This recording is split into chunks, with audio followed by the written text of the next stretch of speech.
The work on conflict resolution and mediation has become more complicated, more multifaceted, and I would say more difficult for us mediators.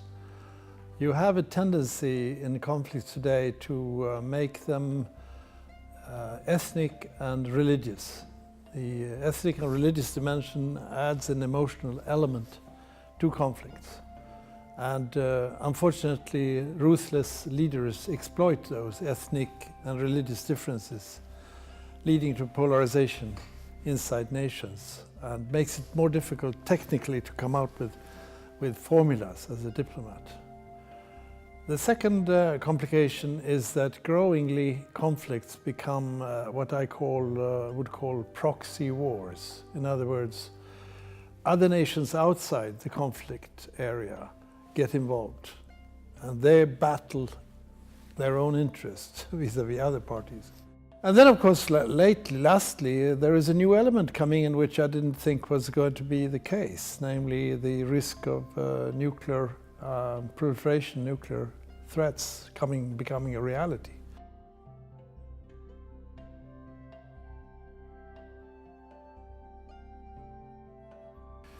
Well, there are perils on different levels. You have the perils related to conflicts, and we have horrible conflicts going on right now. The second one is more existential generally, and that is the climate change, the climate disruption rather, which is so obvious now that we are not living at peace with nature.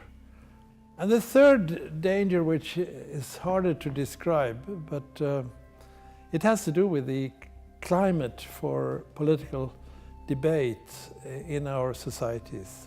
Mainly in our democratic societies, I see a growing polarization, a growing us and them syndrome, a growing tendency by some to look at the outside world as a problem rather than as a possibility.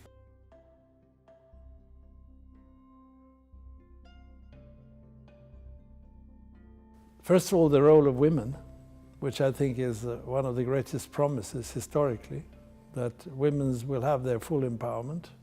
The second one is young people. And there I think we need to learn to work not only for young people, but we need to work with young people. Their ideas, their idealism, their dreams, their aspirations, and try to channel that into our society soon. And then, of course, knowledge, the third hope, knowledge.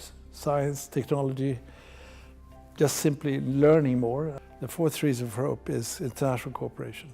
I'm still an optimist, although I would say that I'm today more of a troubled, worried optimist.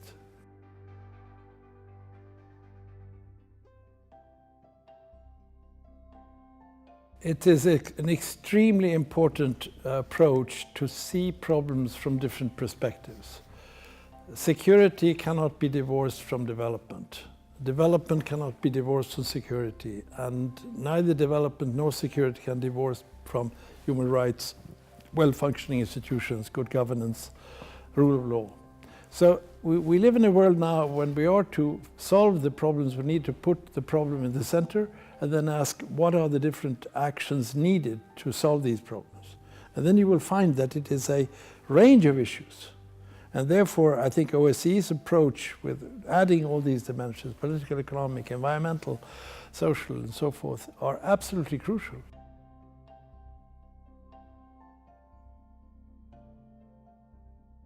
Well, Resolution 1540 is certainly, I would say, even more relevant today than it was in 2004, when it was adopted. Terrorism has grown as a threat.